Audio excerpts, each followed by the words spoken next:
இன்றைக்கி நம்ம வேலைக்கு போனோம். வேலைக்கு போன இடத்துல வந்துட்டு வேலை இல்லாமல் கொஞ்சம் கரண்ட் இல்லை. அதோட வீட்டுக்கு திரும்பி வந்துக்கிட்டு இருக்கேன். இன்றைக்கி அதுதான் சர்ப்ரைஸ். வீட்டுக்கு போகவும் அவங்க என்ன பண்ணுறாங்கன்னு பார்ப்போம். எப்போவும் ஏதாவது பொருள் வாங்கிட்டு போவேன். இன்றைக்கி எதுவும் வாங்கலை. நம்ம போகிறதே சர்ப்ரைஸாக தான் இருக்கும்னு நினைக்கிறேன். வீட்டுக்கு போய் பார்ப்போம். பாதி தூரம் வந்துட்டேன். சரி வீட்டுக்கு போகிறோமே, மதியத்தோடு போகிறோமே, என்ன பண்ணுறான் ஏது பண்ணுறான்னு பார்க்கலான்னு ஒரு இதுதான் பார்ப்போம்.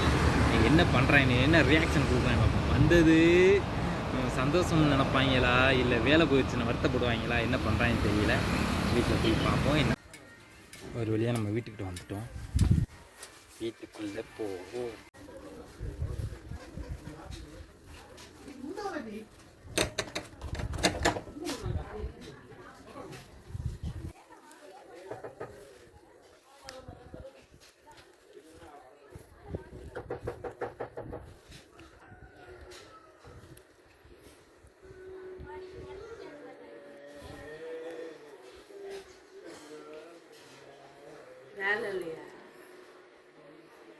இல்லை, நீங்க என்ன சொன்னீங்க?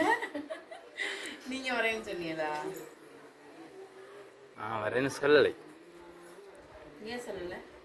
ஏன் சொல்ல? வேலை இல்லை, சர்ப்ரைஸ் உனக்கு கொடுக்கவே இல்லையில, ஒரு வாராச்சு, அதனால சர்ப்ரைஸ். ஃபோன் பண்ணல.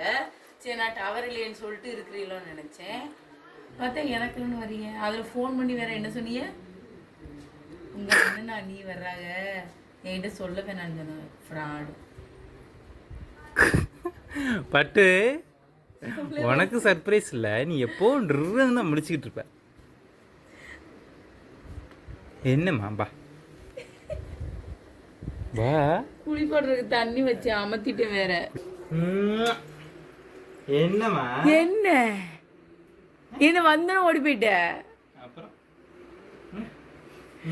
ஃப்ராடு. ஏன் சொல்லாம ஒரு பைத்தியம். வேலை இல்லை, என்ன பண்ண சொல்ற? சரி ஓகே போயிடலாம்னு சொல்லிட்டு வந்துட்டேன்.